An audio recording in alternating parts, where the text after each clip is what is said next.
Okay, so now let's start out something new. Let's delete all bones. And for this time, I'm going to show you a couple of different things that you can do to connect bones. Okay, so here, let's make one bone. And let's just make a tail section going this way. And let's say I want to attach another tail section going this way. What I would have to do is just simply click the bone tool, click here, and you can see they attach. Okay. Now this one, we'll rotate. Okay, the whole thing, the root will rotate the whole entire mess. And you notice something that you have no real way to close it unless it's the next child. Okay, so if this was a lobster claw and you wanted a tighter thing to go on, you would have to put another bone in here to account for that next joint.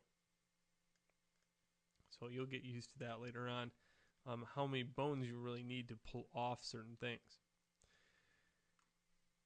Okay, now, another thing is I've been moving these around.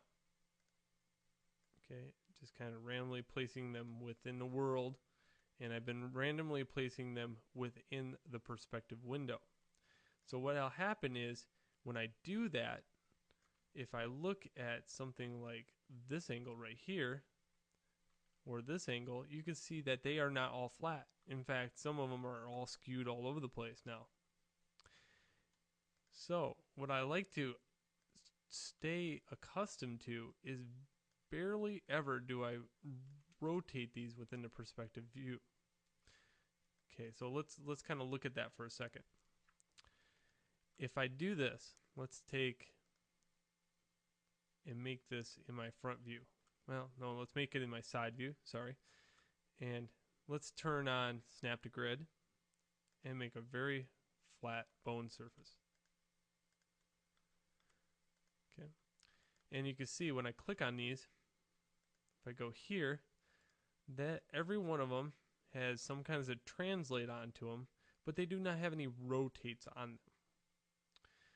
Okay, now if I wanted to align these within a structure, okay, let's say I do it as a newbie, I would just kind of rotate these, right? I would rotate them to match some kind of object.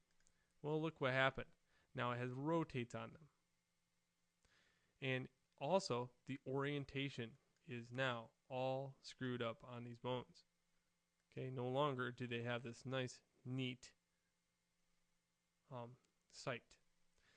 Okay, so what I would do is undo all that and just kind of get into the habit of translating the bones.